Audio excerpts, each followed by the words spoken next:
Namaskaram. Welcome to the first lesson of Vakshuddhi. In this video, we'll learn a simple yet powerful shloka which we'll be using as an invocatory chant before all of our sessions in this course. We'll also learn the meaning of this shloka, which captures the entire essence of what Sanskrit language is and the possibilities it offers. At the end of this lesson, you'll be given an assignment to submit your recording of this shloka. Let us get started. Please be seated in any comfortable posture and bring your palms together, fingers pointing upwards. This is called as Anjali Mudra.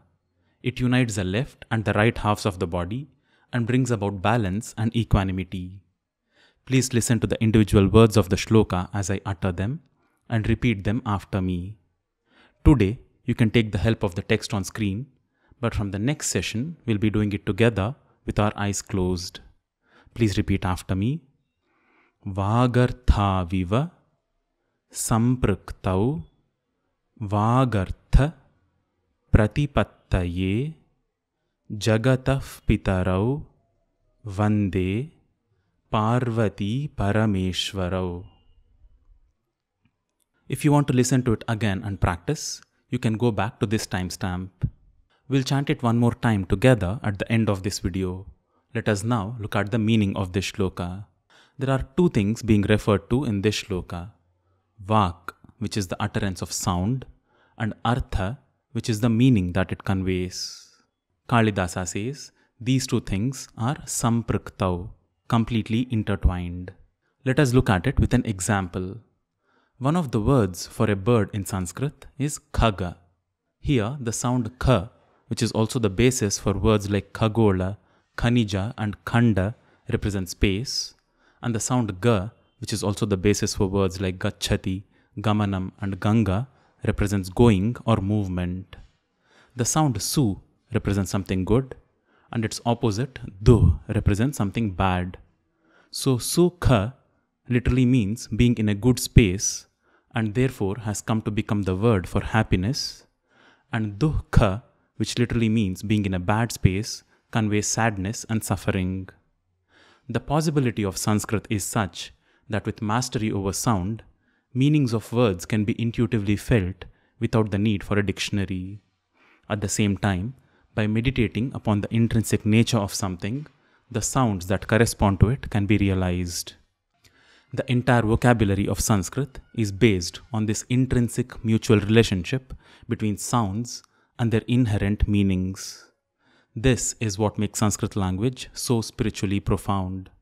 It is this phenomenon which is the basis of powerful mantras which have a direct influence on one's physical and mental well-being. In order to explore and realize the possibilities that Sanskrit has to offer, it is extremely important to utter these sounds right. This is the foundational basis on top of which we build other aspects of language like conversations, poetry, and philosophy. By the constant utterance of this shloka, we remind ourselves of this possibility and invoke the grace with the words Vande of two deities who are in themselves inseparably intertwined like sound and its meaning. These two deities can be interpreted as Parvati, Goddess Shakti, and Parameshwara, Lord Shiva, or in another way as Parvati Pa, the husband of Parvati, Lord Shiva, and Rameshwara, the husband of Goddess Rama or Lakshmi, Lord Vishnu. As a side note, exploring these kinds of poetic nuances, revealing multiple layers of interpretation, also becomes possible with this deep understanding of sound and its meaning. I hope that you now understand this shloka completely. We'll begin all of our lessons this week by chanting this shloka together. The assignment for today's session is to record yourself chanting this shloka and then submit it for grading.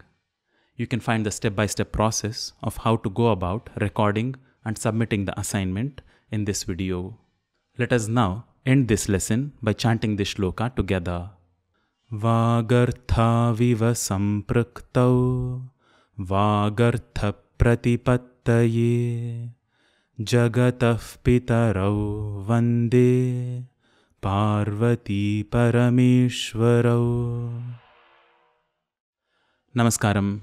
You can watch all the other lessons of this course, download course materials, submit graded assignments, and participate in live interactions by registering for this course using this link. This course is made available for free and accessible to everybody with the help of a dedicated group of patrons. If you wish to help us create more such content, consider becoming a sponsor on Patreon or make a one-time contribution through these options. Share this video among all those in your circle who might be interested in learning Sanskrit.